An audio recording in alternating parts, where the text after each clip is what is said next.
E parabéns, parabéns pra você nessa data querida. Pois é, foi no abril de 1970 que veio ao mundo a primeira geração do Suzuki Jimny.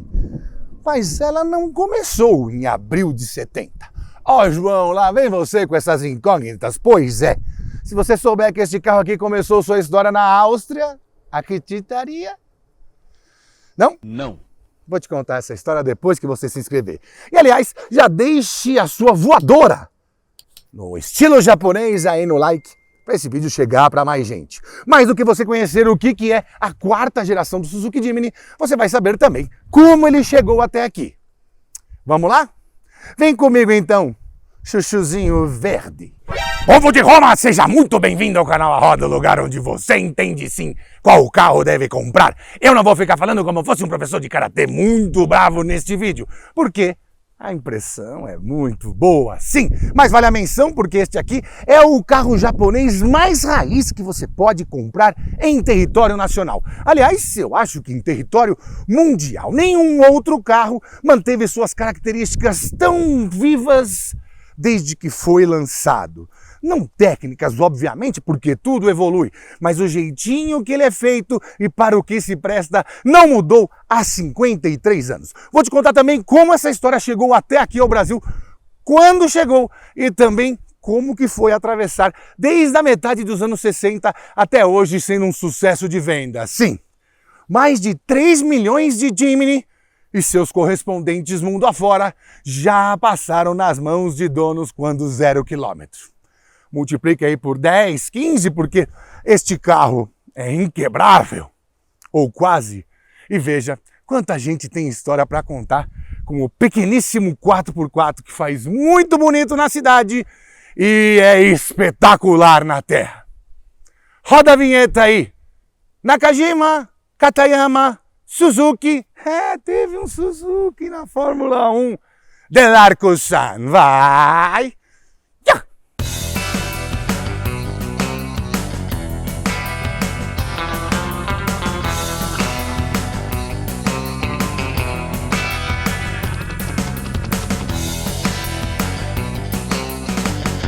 Mas antes de começarmos a mostrar este ícone do off-road mundial, eu não posso deixar de te contar que há milhares de opções de carros maiores, mais equipados e mais completos no irresistível mercado de seminovos. E que se você está pensando em gastar mais ou menos aí uns 180 mil reais nele aqui, eu tenho uma dica incrível para você. Só nesse mês de abril. Clica no link da descrição e corre já para o Feirão iCarros Itaú. Uma oportunidade imperdível de você fazer o melhor negócio da sua vida. São mais de 200 mil ofertas de seminovos para você escolher. Você está procurando um carro zero mesmo, né? Entendi. Não tem problema. No Feirão iCarros Itaú também tem milhares de opções de 0 km com taxas de juros a partir de 1,28% ao mês e disponíveis em todo o território nacional, do Oiapoque até o Chuí. Não tem como você não aproveitar a melhor oportunidade do ano para você trocar de carro. Ou sei lá, comprar o seu primeiro carro com preços e condições imbatíveis. E isso é coisa de quem tem mais de 15 anos de mercado como iCarros, com toda a segurança e confiabilidade de ser o próprio Banco Itaú quando você pensa em carro. Mas correm, o Feirão iCarros acontece durante todo esse mês de abril e só no mês de abril de forma 100% online no link da descrição, ou seja, feirão.icarros.com.br. E no caso de financiamento, você pode fazer a simulação no próprio anúncio do site, escolhendo o valor que você vai dar de entrada e também o valor das parcelas. Depois é só imprimir e levar na loja ou lá no dono do carro. É incomparável essa agilidade e facilidade. Então já sabe, corre pro Feirão do iCarros agora mesmo. E agora você vem me dizer que quer um seminovo, mas tem medo de comprar? Também não tem problema. Na descrição também tem um link que vai te levar lá para o Instagram do iCarros, onde eu fiz um vídeo mostrando tudo o que você deve olhar para garantir que o seminovo que você está comprando está tão bom quanto fosse um carro zerinho. clica lá e vai assistir. E vem pro feirão do Wii Carros. É imperdível. É do Itaú. 15 anos depois do fim da Segunda Guerra Mundial, os anos 60 representavam coisas distintas para diversas nações. Os ganhadores, como os Estados Unidos, estavam em franca ascensão. Era a potência a ser seguida. E os seus cidadãos tinham lá os Mustangs, Corvettes e depois os Camaros. Para perdedores como o Japão, me desculpe os japoneses, sei que não gostam que toca muito nesse assunto, mas precisamos contextualizar. Era a época de reconstrução. E para isso era poupar as economias para tentar desenvolver novas tecnologias. E nos grandes centros japoneses já havia a necessidade de carros menores. Sim, os congestionamentos já eram uma realidade e o governo japonês começou a incentivar marcas que faziam carros pequenininhos, os Kei-Cars. Por isso, em 1967, a Suzuki olhou lá para a Áustria e viu que a Sterp-Haflinger estava em frangalhos. Sim, a empresa austríaca tinha fabricado 45 modelos de uma espécie de Kei-Car off-road, um off-road bem pequenininho com frente daqueles caminhões Fenemé, sabe? E tinha até umas opções de picape. Ela foi lá e comprou essa fábrica para desenvolver o seu Kei-Car 4x4. Sim, eles queriam transformar um carro urbano num carro mais versátil que seguisse também para os piqueniques japoneses nas montanhas perto do Fuji. Pois é. Depois de tanto estudo, veio a oportunidade de comprar a Hope Motors. Sim, mais uma empresa quebrava e a Suzuki comprava. Muito porque a Hope Star tinha um modelo chamado ON 360. E foi a partir dele que surgiu a ideia de fabricar o Jimny. Sim, o LJ10 ou Light Jeep.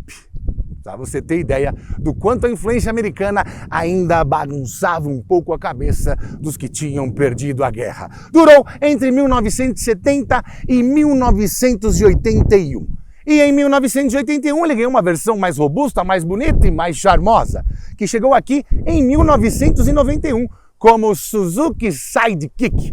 Tinha diversas versões, tinha a versão fechada, tinha a versão aberta, tinha a versão que parecia uma picapinha, enfim, fez bastante sucesso aqui e a Suzuki foi uma das primeiras empresas que entrou no Brasil, logo depois da abertura de mercado promovida pelo então presidente Fernando Collor de Mello em 1990. Essa geração durou até 1998 e logo depois veio para cá o carro que consideramos chamar de Jimny.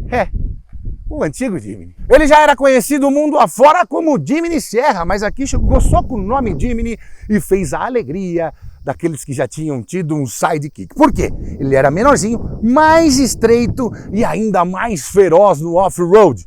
E muitos desses donos só queriam saber disso mesmo. Não ligavam para a folga na direção, nem para os eixos rígidos na frente e atrás, nem para a suspensão mais dura do que se tivesse sido feita com titânio. Sem problemas, gerou uma legião de fãs. E até hoje muita gente ainda procura os Jimnys usados para fazer trilhas. Mas entre 2003 e 2008 a marca se escafedeu do Brasil, voltando apenas em 2008 pelas mãos da MMC, Mitsubishi Motors Company. E logo depois de um tempo passou a ser produzido no Brasil com aquele motor 1.3 de 80 e poucos cavalinhos. Só a gasolina, com tração reduzida e, como eu já te disse, um peso de pluma para poder bater na lama e não afundar.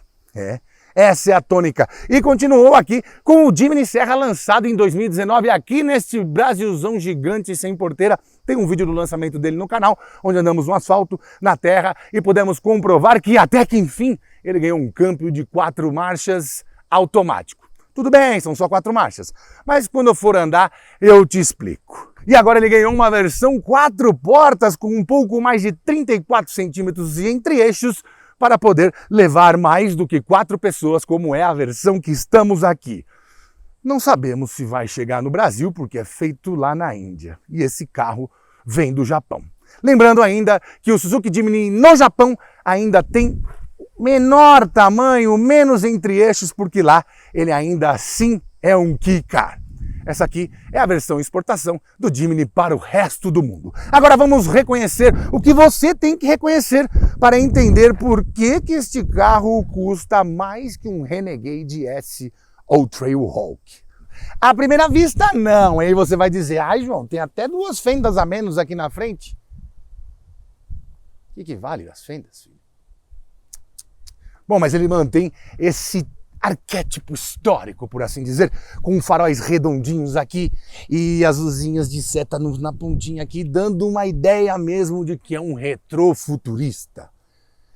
Mas não é só retrô, nem só futurista. Se liga que ele tem. Você achando aí que era um carro old, não é não. Aí. E aqui, ó. Lavadorzinho dos faróis. Pois é. Apesar de a gente ter se acostumado a ter lavadores de faróis só quando os carros tinham faróis de xenônio, aqui com LED ele também lava. Mas isso não tem nada a ver com o tipo de lâmpada, né? Isso aqui acontece porque nas trilhas você pode ter lama nos faróis. E aí você vai pegar um trecho que você precisa dos faróis e eles estarão cobertos por lama. Nada mais inteligente do que isso. Os faróis de neblina são halógenos. E tem uma coisa aqui que é bem interessante para quem faz o off-road, obviamente. Ganchos ali embaixo, presos a partir da plataforma. Na verdade, não é uma plataforma, é um chassi com carroceria por cima. E aqui temos ângulo de entrada de 37 graus. Enquanto lá no Jeep Trailhawk Renegade, mesmo com todas as peripécias que a Jeep fez com ele, para deixar mais fácil para andar no off-road, tem apenas 32 graus. Vamos ali na lateral porque eu preciso te falar de coisas que ajudam bastante esse carro na hora do off-road e que podem incomodar na hora do on-road. Antes de mais nada, deixa eu desligar esse carro porque ele não tem nada do que você prevê que tenha um carro que precise do downsizing. Esse apitinho fica porque o farol ficou aceso. De toda forma, ele é um carro com 3,64 metros de comprimento e portas que se abrem a 90 graus. Muito prático, muito versátil. Tem também essa caidinha aqui para você dar uma olhadinha onde está pondo os seus pezinhos na lama e tem 21 centímetros de altura do solo. Como comparação, não que o Renegade seja um concorrente à altura do tudo que isso aqui pode atravessar, tem 20,2 centímetros na versão Trailhawk. E o ângulo do vão central também aqui é muito bom, muito porque o entre-eixo está próximo. Então, o ângulo é de 28 graus. O carro é menor, bem mais alto, esse ângulo vai ser melhor. Entendeu o ângulo aí, né? Geometristas do meu Brasil. De toda forma, ele também vai te atrapalhar um pouco em virtude do entre-eixo. Sim, você vai estar bem perto de estar sentado aqui no eixo traseiro. Você vê, está sentado aqui, está mais perto do eixo traseiro do que do eixo dianteiro. E vai fazer você saculejar um pouco, imagina só as crianças que sentam aqui atrás. Esse é um dos inconvenientes que você tem de ter um carro com chassi, com carroceria por cima e também termos aqui eixos rígidos tanto na frente quanto atrás. Imagine só, eixos de picape traseiros tanto na frente quanto atrás. Pois é. Aqui as rodas são de 15 polegadas e a gente tem que falar um pouquinho desses pneus. Apesar de serem até que confortáveis para você fazer um circuito misto entre o off-road e o on-road, eles são um pouco que defenestrados pelos fanáticos pelo 4x4. Sim, eles acham que deveria vir com pneus um pouco mais lameiros. Aqui as medidas 195/80 aro 15 também não agradam muito porque fincam muito no solo por serem finos. Os donos de Jimny querem patas mais largas para poder afundar menos e afunda bem pouco porque ele tem nessa versão com câmbio automático apenas 1.095 quilos. E depois dos pneus, o peso é o item mais fundamental caso você queira atravessar desfiladeiros por este mundão grande sem porteira. Lembrando ainda que esta aqui é a versão 4Style top de linha. Tem uma versão já mais preparada, com bagageiro em cima, entre outras coisas, que custa um pouco mais de 185 mil reais. Essa aqui é um pouquinho mais barata e eu vou contar para você o preço já já. Tem versão manual também. Lembrando que quando foi lançado em 2019, ele tinha preço de nada mais, nada menos do que 100 mil na versão básica com câmbio manual.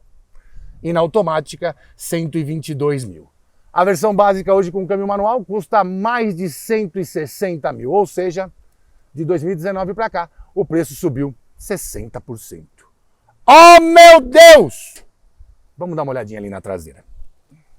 Mas antes de eu te mostrar que esta porta traseira abre como uma porta de casa e que sim, lanternas, seta e luz de ré estão todas no para-choques.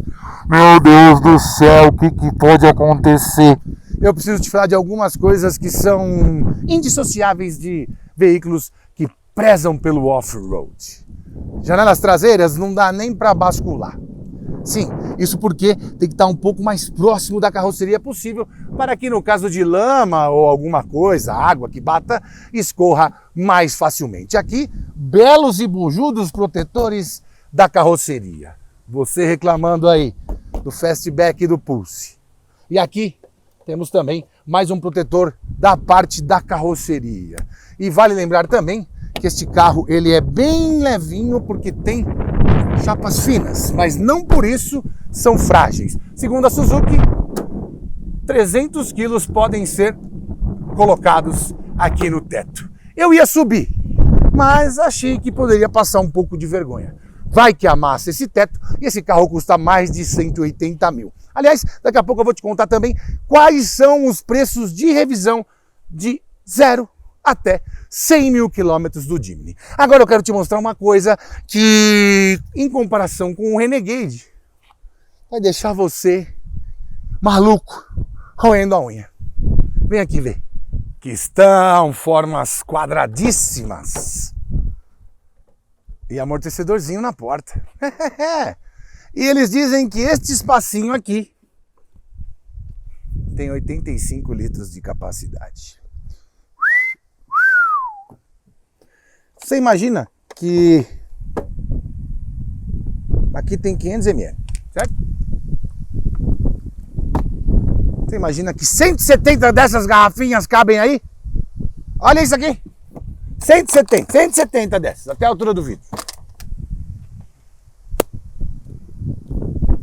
Eu acho que não. Mas você pode transformar num furgãozinho, sim. Deixa eu tirar minha malinha de jornalista. Aqui.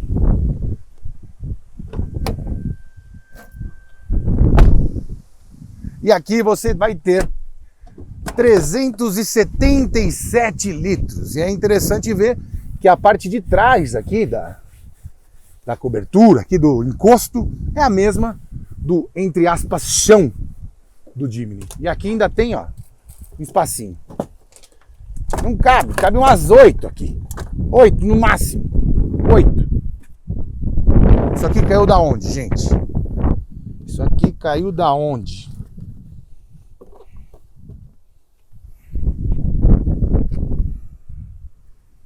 Tá aqui. Uma borrachinha da Suzuki que estava ali dentro. Da onde será que caiu?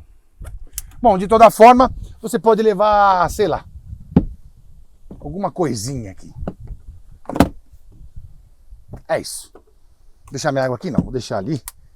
Daqui a pouco eu pego. E vou deixar de volta aqui, ó. Tô devolvendo o pessoal da Suzuki.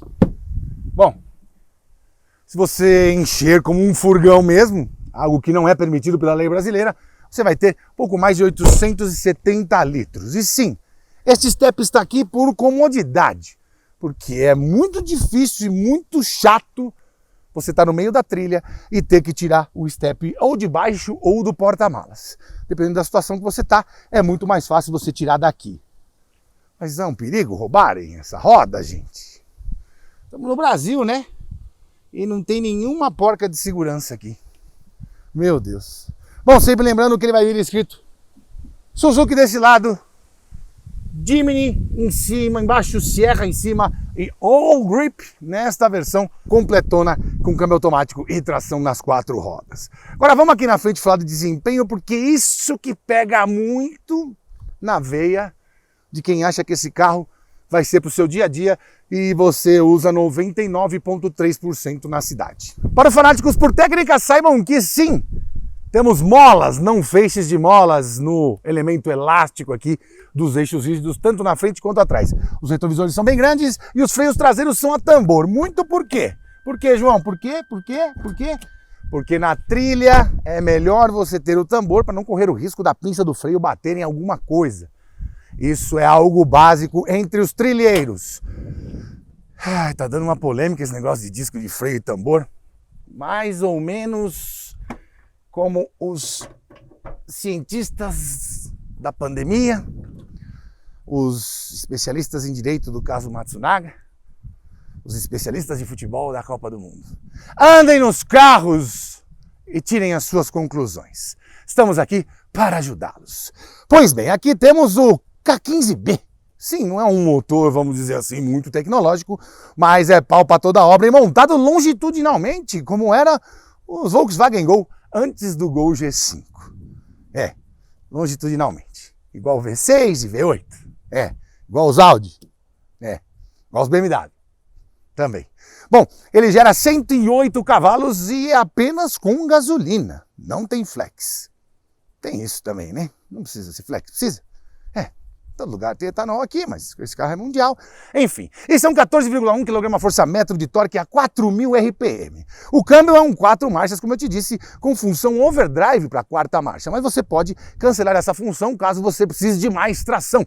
E é um câmbio bem curtinho. Segundo o meu equipamento V-Box, esses 1.095 kg fizeram de 0 a 100 em 15,4 segundos. Oh, meu Deus, como é que vai competir com o Renegade com 185 cavalos, pessoal?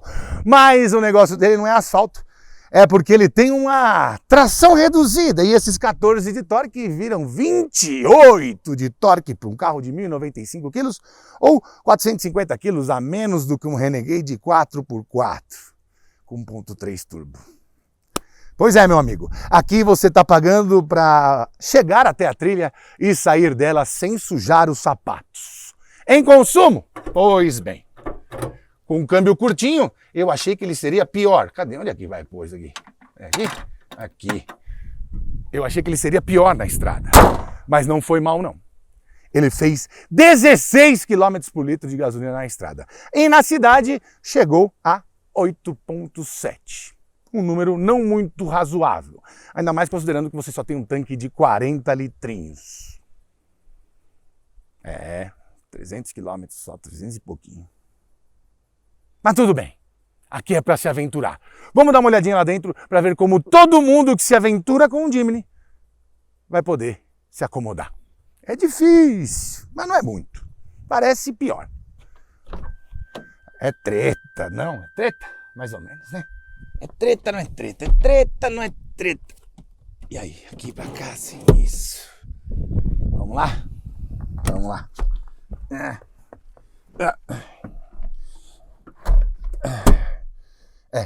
Não tá posicionado pra dirigir. Vamos de novo.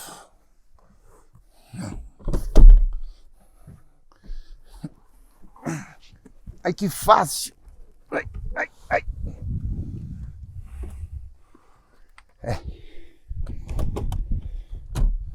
Assim é para dirigir, sim. Esse é diferente. Vou ter que medir lá do passageiro. Acho que daqui volta sozinho, quer ver? Aqui a aberturinha boa, hein? Vamos ver. Aqui ele volta sozinho. Ah, não volta. Não consegue, né? Ah, desse lado não tem? Ah, aqui tem um detalhezinho aqui, ó. Ó, aqui mais ou menos é a posição que eu fico para dirigir nesse banco aqui. Que ele tem um detalhezinho aqui. Deixa eu pegar uma câmera aqui. Vou mostrar para você. 2 horas depois. Ó, aqui, ó. Aqui você aperta esse botãozinho aqui, ó. Tá vendo? Aqui. Ele destrava. Algo que não temos deste lado. Aqui a gente também tem, ó, uma tomadinha 12 volts no banco atrás do motorista. E aqui as caixas de roda, ó. Aqui desse lado não tem, ó. Só as caixas de roda mesmo. Aqui, 2 porta-copos. Tudo de tecido. E aqui tudo meio aparente, né? Na verdade não são parafusos. São umas capinhas para você enfiar, sei lá, fazer uma mesinha de camping, alguma coisa. Eu não vi ninguém fazendo, mas dizem que fazem. Segundo o pessoal da Suzuki, o pessoal que compra o Jimny é muito aventureiro. Ah, eu não esqueci de fechar a porta. E é longe, tá? É lá gigantesca que abre muito. O que mais me impressionou é que por ser um carro 2x2, porque é para 4 pessoas, só tem 2 cintos de segurança, com um pouquinho de esforço aqui do gente fina da frente, eu tô bem acomodado, incrivelmente. Eu, que sou o dono de um corpãozinho de grande porte com mais de 1,90 m e incontáveis quilos, consigo ficar bem aqui.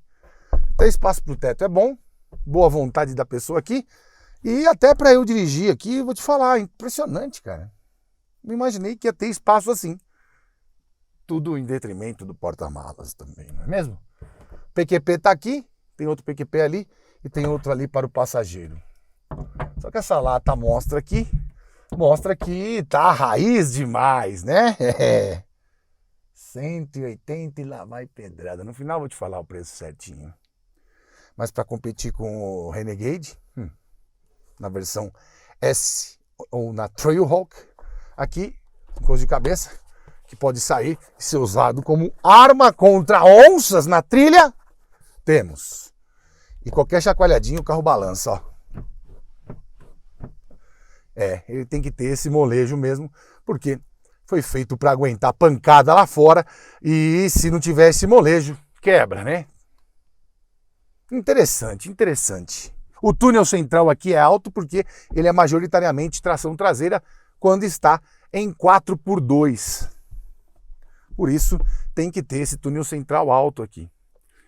Agora eu queria ver, tô com uma curiosidade de ver como é que foi o 4 portas, se eles melhoraram, colocaram espaço para 5 pessoas mais porta-malas, ou se ele continua assim e só tá com o porta-malas grandão lá. Apesar que nem é tão grandão, são 377 litros. Bom, vamos lá na frente que eu tenho que falar algumas coisinhas sobre semelhanças e sobre segurança. Só 2 airbags. Não tem lateral nem de cortina, só os 2 da frente. E segundo a própria Suzuki divulgou, em 2018, quando esse carro foi lançado mundo afora, chegou aqui em outubro de 2019, ele passou pelo Euro NCAP, que é o crash test europeu, e tirou 3 estrelas, mesmo com 2 airbags. Aqui no Latin NCAP eles dão estrelas até para sistemas de auxílio à condução. Pode ser que ele tomasse 1 estrela aqui, ou 0, não sei. Tinha que bater para ver, mas não vão bater, ou vão? Conta pra gente aí, Suzuki, vocês vão bater esse carro pra gente saber. Engraçado é que tem até um zíperzinho aqui dessa capa do banco. Daria para colocar um lateral aqui. Ah, também não tem regulagem de altura. É a simplicidade a serviço do off-road, querido. Vamos lá na frente. Vamos lá, entradinha moda antiga, destravando na chave. Acho que é assim o banco, né? Igual que tá o do passageiro. Isso. Vamos lá.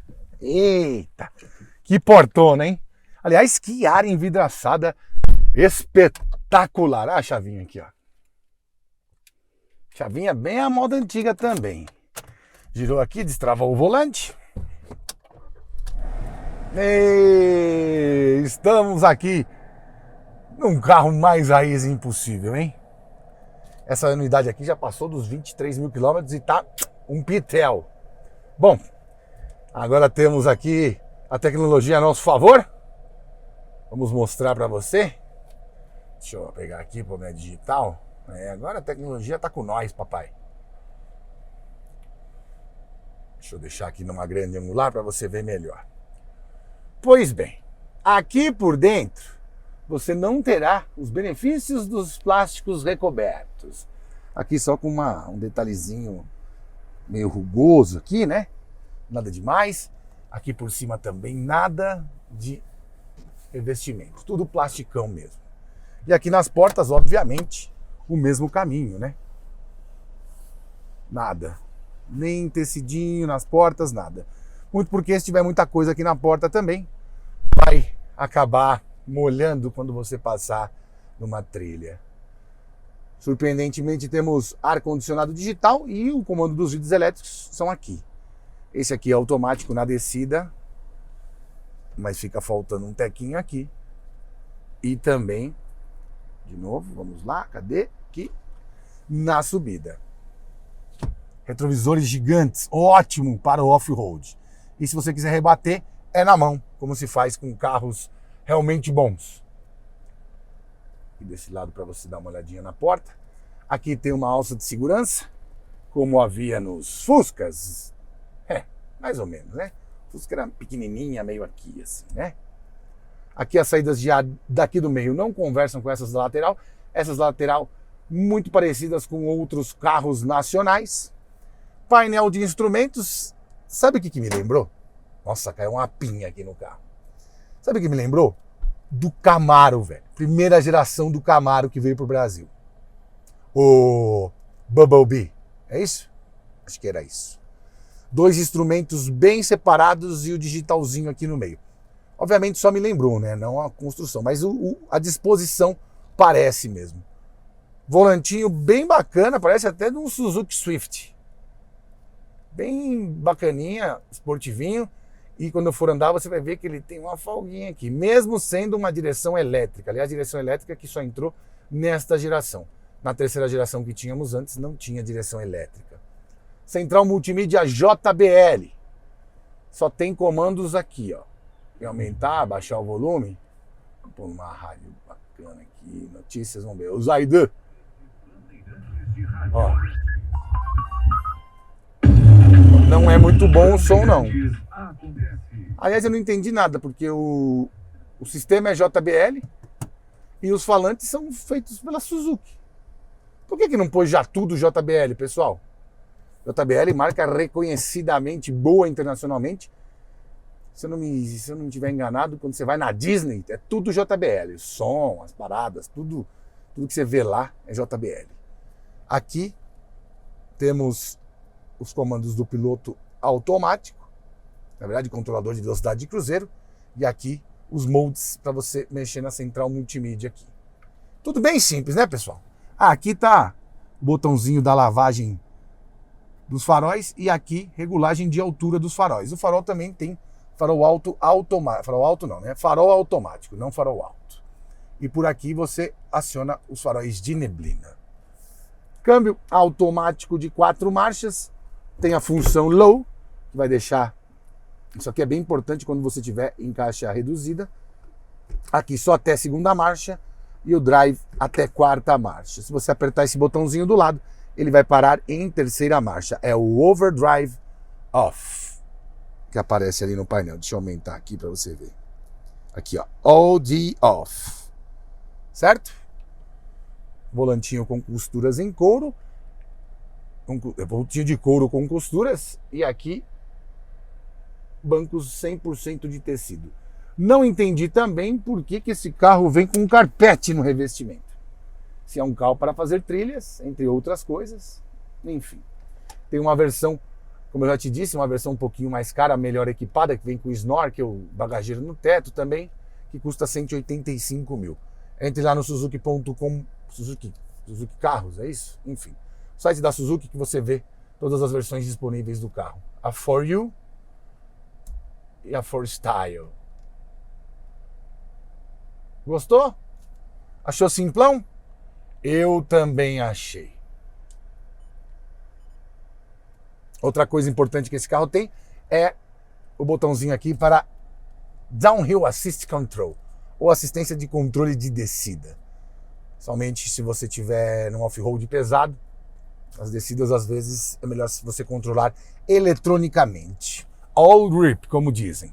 E aqui, regulagem só de altura, mas você tem que colocar na altura que você quer aqui com a mão e travar com a outra. Que ele cai.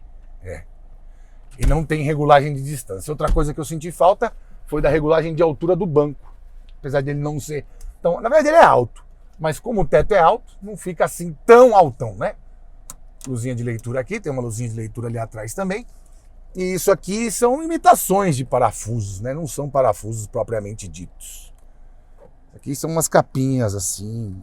Pode ser. Será que se eu tirar vai ter um parafuso aqui embaixo mostrando? É, para dar essa sensação de rusticidade pro carro. Como se ele já não tivesse a partir do momento que você entra. Mas enfim, é uma experiência totalmente diferente. Para mim, muito valiosa, porque entender principalmente como é que funciona a cabeça de quem compra esse carro, porque quem compra esse carro não está afim de tê-lo para ir no supermercado, ou para ir na quitanda, na padaria. Pode fazer também? Pode, ainda mais agora com câmbio automático, porra, pode muito. Mas não é a trivialidade dele, né?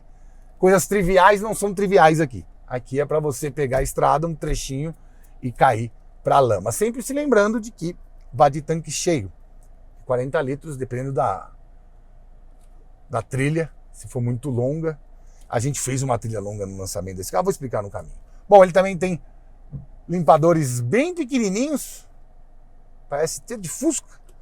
E a câmera de ré, deixa eu mostrar aqui para você.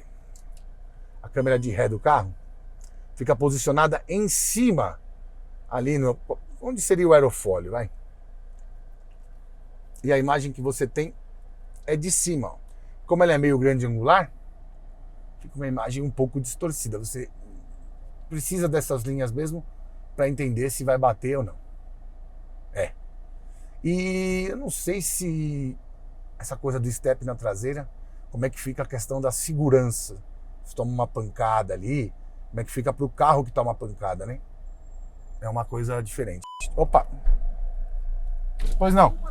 Tranquilo. Esse residencial Morada dos Pássaros. Puta, eu acho que você passou. O GPS me jogou aqui, você acredita? Eu... Alameda Colibri, eu vou. Então, acho que você tem que voltar, só seguir o fluxo. Vai pegar uma subidinha ali. Quando você terminar, vai ter uma lombada e vai ter uma rotatória. Você pergunta que eu acho que é aquele condomínio do lado direito ali. Tá bom? Pode virar lá, valeu. É nóis. É raro, mas acontece muito. Um pouquinho distorcida, um pouco para cima, mas eu não sei se teria outra solução. Você coloca no para-choque, você corre o risco de não ver tudo também. Aqui, a indicação de marcha. E aqui você vai ter a quilometragem, 22 mil. Quanto a gente rodou já, 169 quilômetros. E aqui, o consumo. Falou, garoto! E aqui o consumo.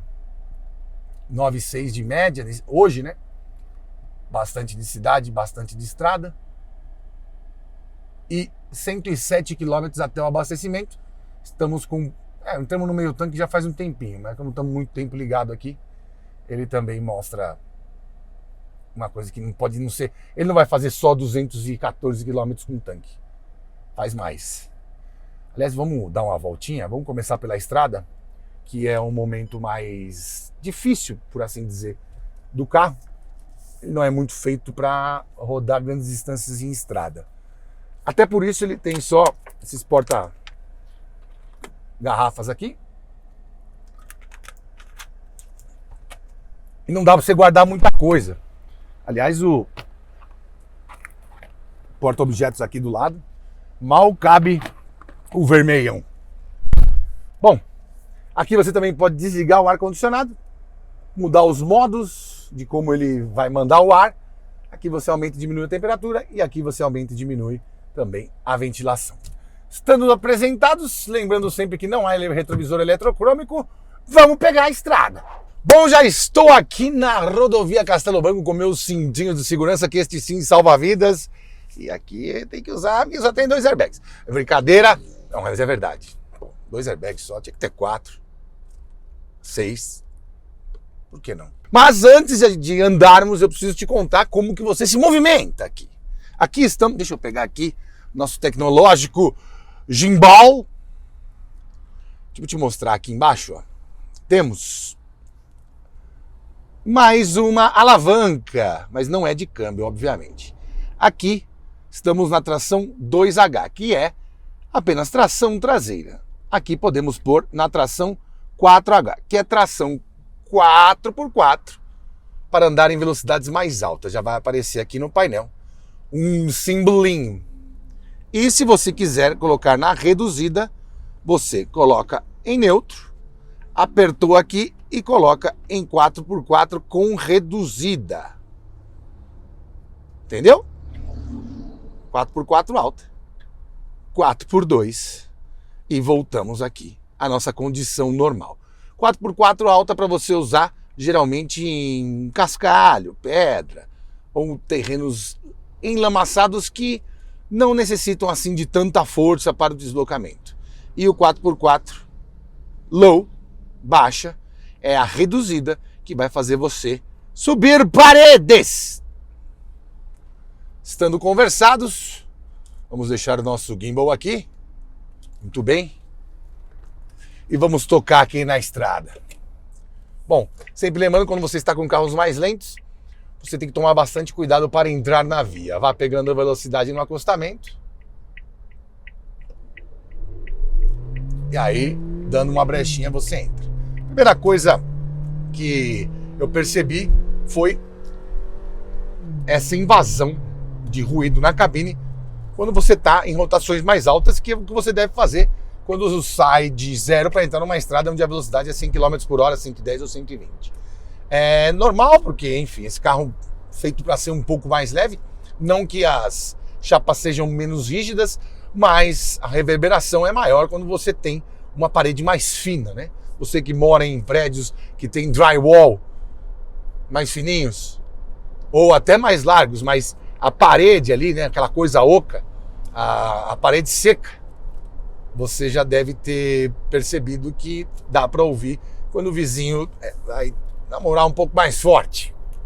É mais ou menos o que acontece aqui. As paredes e as partes que separam você do motor não são muito espessas, então acaba passando mais ruído mesmo.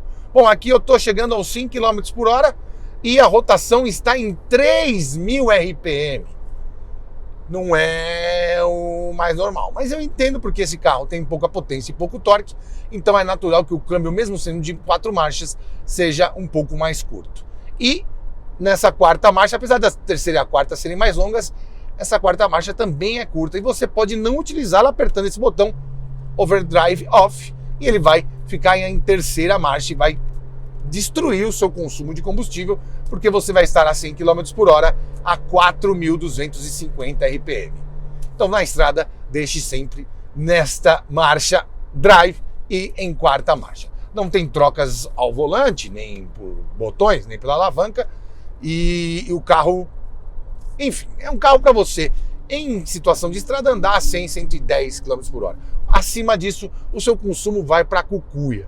Em alguns países, por exemplo, na Europa, tem estradas até 130 km por hora de velocidade máxima. Não estou nem falando de autobahn, estou falando de Itália, enfim, acho que Espanha.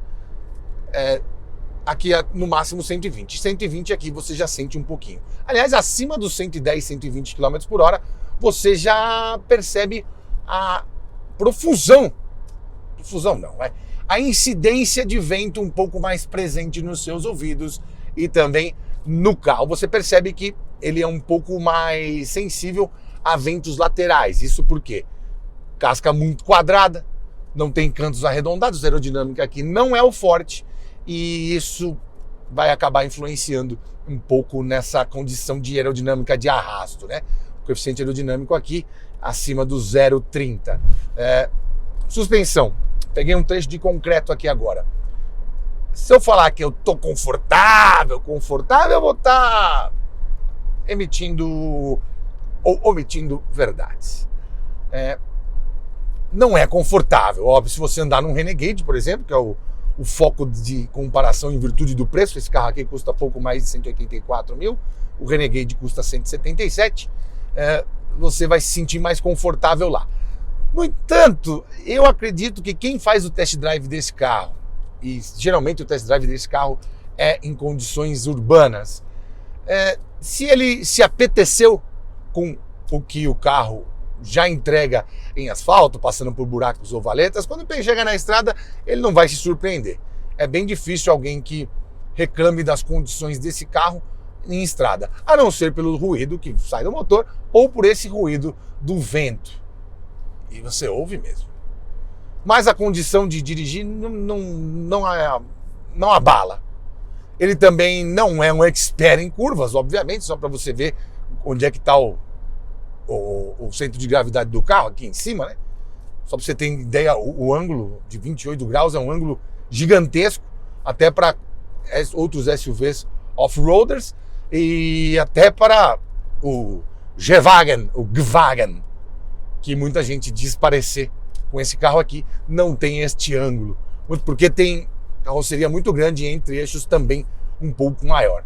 Mas, enfim, nessa categoria, esse aqui é o benchmark, o flagship das capacidades off-road de veículos originais. Pegar uma curva aqui, obviamente você sente um pouco a carroceria Dernat, sente, mas não é nada que torne a sua tocada periclitante. Você vai falar assim, nossa, o carro vai tombar. Eu subi ali a aldeia da Serra com ele e não tem um incômodo para te contar. O que me incomodou mais foi uma certa folguinha aqui na direção. Uma folguinha, ó. Eu mexo o volante aqui e não acontece nada lá nas rodas. Isso é ser raiz, hein? Ó. Tem um detalhezinho aqui. Deve ser alguma coisa pensada para o off-road. Para ter uma folguinha, para quando o volante voltar, não quebrar os seus dedos. Enfim, não entendi exatamente por que tem essa folguinha aqui no volante. Mas eu preciso contar para você um pouco mais de como ele se comporta na cidade. E eu tenho aqui também os preços de revisão até os 100 mil quilômetros. Dizem que quem faz as revisões certinhas com esse carro fica com ele 2 décadas. Vamos ver o preço disso. Bom, já estou aqui na mais do que gloriosa freguesia do Ó. Para alguns que já moraram aqui matarem a saudade de algumas alamedas do bairro. Mas antes a gente precisa matar a saudade de preços, né? E preço, deixa eu fazer aqui minha digital, isso. Bom, vamos lá. Primeira revisão, temos aqui o Sierra 4U MT e o 4U AT e 4Style AT. Ou seja, a versão básica também tem o câmbio automático. Ela que não traz câmera de ré, se eu não estiver enganado, faróis de LED e alguma outra coisa. Acho que o ar-condicionado digital, será que é isso? Ou o Downhill Assist Control. Enfim. Primeira revisão de ambos, R$ 282,67, ou seja, a cada 10 mil quilômetros também, é bom que você saiba, ou um ano. Segunda revisão, 900... Minto. Primeira revisão, 3 de R$ 282,67, à vista R$ 848. Segunda revisão, R$ 987. Terceira revisão, R$ 1.684. Quarta revisão, R$ 1.391,50. Então já vimos aqui, dá quase 1.000, aqui dá 3.000, dá 4.300 até 40.000, 4.400, 4.500. A quinta revisão, 848, e a sexta revisão, que é a mais cara, é R$ 2.159,50 para as versões automáticas e R$ 2.448,50 para a versão manual. Sétima revisão, R$ 1.172 nas duas. Oitava revisão, R$ 1.391,50 para as duas. Nona revisão, R$ 1.921,50 para as duas. E décima revisão com 100 mil quilômetros, R$ 987. Esta sexta revisão aqui, que é mais cara na versão manual do que na automática, deve ter alguma coisa a ver com a embreagem. Enfim, são valores um pouco salgados, mas se você pensar que o carro custa R$ 184 mil, até que tá ok. Se você vai pegar carros premium aí com preço na casa dos 250 mil, 300 mil reais, você vai pagar revisões bem mais caras. E, reiterando sempre, vale lembrar que este carro, com as revisões feitas sempre certinhas, vai durar milênios. Esse carro só passou na mão de jornalista, nem põe na terra, nem passa em tudo. Esse carro foi em evento, vai em evento de donos de Suzuki, que eles fazem uma competição meio de regularidade na terra, no barro, em tudo, e não tem um grilinho aqui dentro. Qualidade de construção, tá aqui, tá de parabéns. Bom, isso também implica no quê? De que é um carro bruto, robusto, forte, rígido, e que não mede muito a maneira com que vai devolver para um asfalto castigado a força que merece. Ou seja, ele vai retornar bastante coisa do que você sente lá fora. Mas também não é algo que você se sinta em cima de um Willys. Calma. Vai pular uma lombada? Você vai pular, vai falar assim, tá preparado pro tranco, pum, pulou. Não acontece nada com o carro. Não tem uma pancada seca, não tem uma pancada no assoalho, não tem nada, não bate a frente, não bate a traseira. Então o ângulo de saída é 49 graus, velho. Só pra você ter ideia, né? O carro, acho que dos SUVs que a gente já avaliou aqui, que chegou mais perto, se eu não estiver enganado, foi o Pajero, será? Não foi. Ou foi o Defender, enfim. Não chega a 45 graus. O negócio é mesmo feito para desbravar e para não ligar muito para os obstáculos no caminho. Que a tração traseira, se tivesse um pouquinho mais de força com esse entre-eixos curtinho, hein? Tem uma lombada aqui, mas tudo bem, não vai acontecer nada. Todos os barulhos que você está ouvindo, ou é da minha malinha de jornalista, ou aí você entrou como se estivesse na praia, ou é do tripé que está ali, naquele porta-malinhas maravilhoso de 85 litros, nem a pau, não tem 85 litros ali. Bom, outra vantagem desse carro é ele não ser muito largo, né? Então, você pra trilha, isso é maravilhoso, né? Nem sempre as trilhas comportam os G-Wagen, os Classe G, que tanta gente acha que... E tem até um perfil no Instagram, né? Que tem um cara que tem um vermelho que ele destrói, passa em cima de tudo, passa por pedras, enfim. Ele não vai passar em alguns lugares. Se você precisar, por exemplo, ir da Bolívia até Manaus pela Amazônia, é com o Jimny que você vai conseguir passar nos lugares. Não é com o G-Wagen. E outra coisa fundamental, né? Que eu insisto sempre nisso, a questão do peso. Cara, carros com baixo peso no off-road são fantásticos. Tanto que vocês ficam me mandando direto lá no Instagram as peripécias lendárias do Fiat Uno. Não que ele tenha sido projetado para isso, mas por ter tração dianteira não devia fazer metade do que faz. Mas faz porque é leve. Assim como também o Fusca, que só tem tração traseira, que também isso aí já ajuda um pouco mais. Mas ele tem tração traseira, mas ele passa pelos obstáculos por ser leve. É o peso que faz você chegar mais longe. Por isso, emagreça. Bom, Freguesia do Ó, graças a Deus, está entrando no mapa do recapeamento. Temos ruas já melhoradas, mas temos ruas bem estreitas aqui, como esta velhinha, que tem alguns buracos. E você vai ouvir... Opa, cuidado, filho. Você vai ouvir tudo que está aqui dentro bater, mas as partes de dentro você não ouvirá. Essa rua aqui é bem ruim, cheia de remendos, e você vai sentir o chacoalho, obviamente. Mas sentir que o carro está sendo agredido? Não. Não, como diria o seu Madruga. Não! Não! Seu Ramon. Muita gente vai perguntar, mas essa falta de força não vai ter problema quando eu pegar uma ladeira, quando eu precisar de... Aqui, ó, como está subindo. Estou a 50 por hora, que é o limite da via aqui. Na verdade, o limite dessa via é 40, tem até que diminuir. Não tem um esforço que você fala, nossa, não anda nada, nossa, não vai. Não tem, velho. Não tem. A potência é baixa, o torque é baixo, mas o carro é leve. Mais uma vez, a redução de peso ou a não aplicação de peso, né? Como fazem os alemães, fazem umas puta máquina potente e colocam tudo em volta e por dentro de aço pesado, de coisas pesadas. Aqui é exatamente o contrário. Você tem um motor confiável ali na frente, não vamos dizer que é um motor de Fusca, pra você parar e arrumar tal, porque tem eletrônica, tem tudo, mas você tem um carro simples.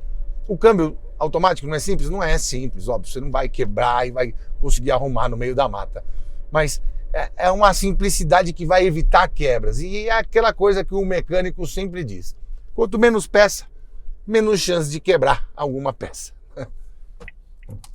Esse é o roteiro aqui. Manutenção em dia, confiabilidade e robustez no 4x4. E você paga um preço por isso.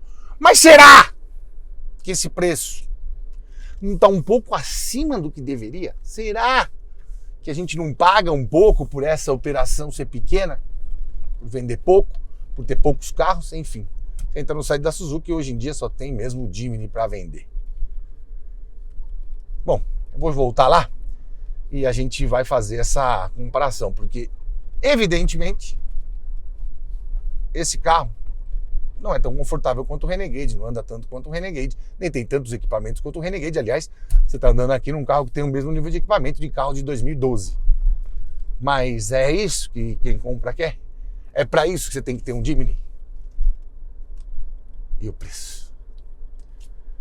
Vamos voltar lá para o nosso QG e eu já te conto um pouco mais sobre isso. Vai! Pois é, meu caro amigo youtuber espectador, é a simplicidade que faz esse carro ter a fama que o precede.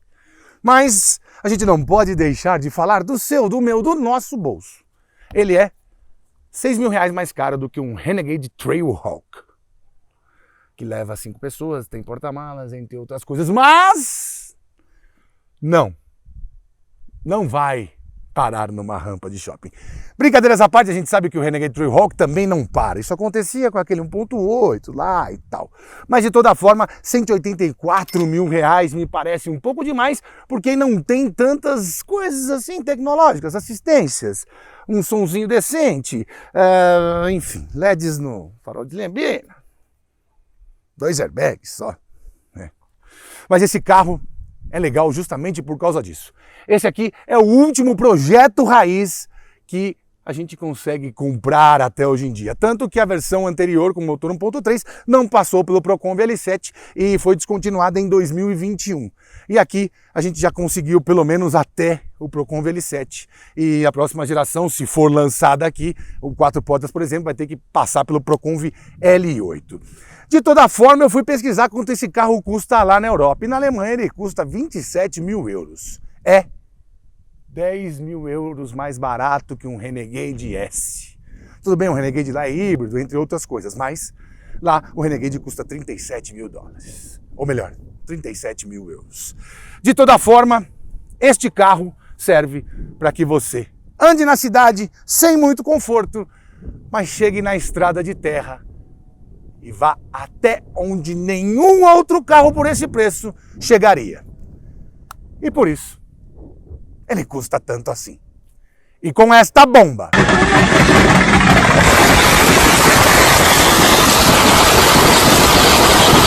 nós ficamos por aqui. Siga-nos nas redes sociais, o meu Instagram é @janacleto, o Instagram do canal é @rodatv. Já corre aqui no link da descrição e corre pro Feirão e Carros Itaú para garantir o próximo carro que vai estar aí na sua garagem. Bom, a gente vai dar mais uma voltinha aqui, tem bastante mato aqui, né?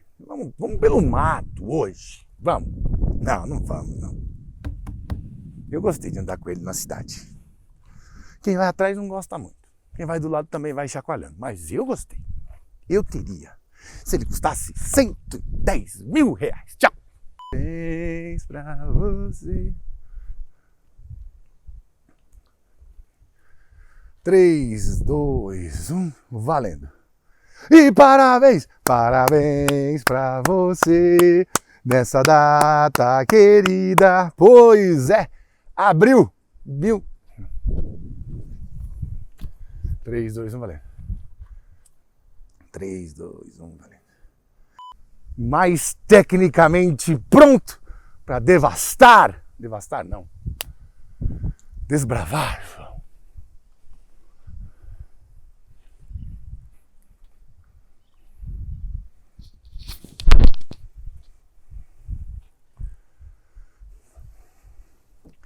3, 2, 1, valendo.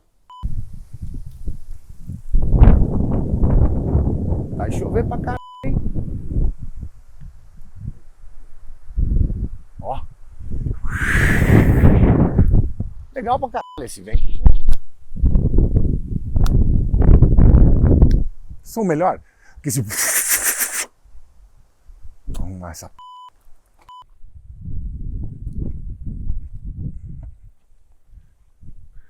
3, 2, 1, valendo.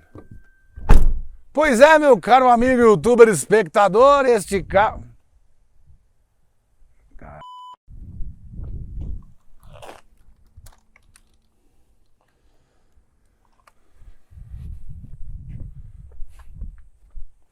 3, 2, 1, valendo.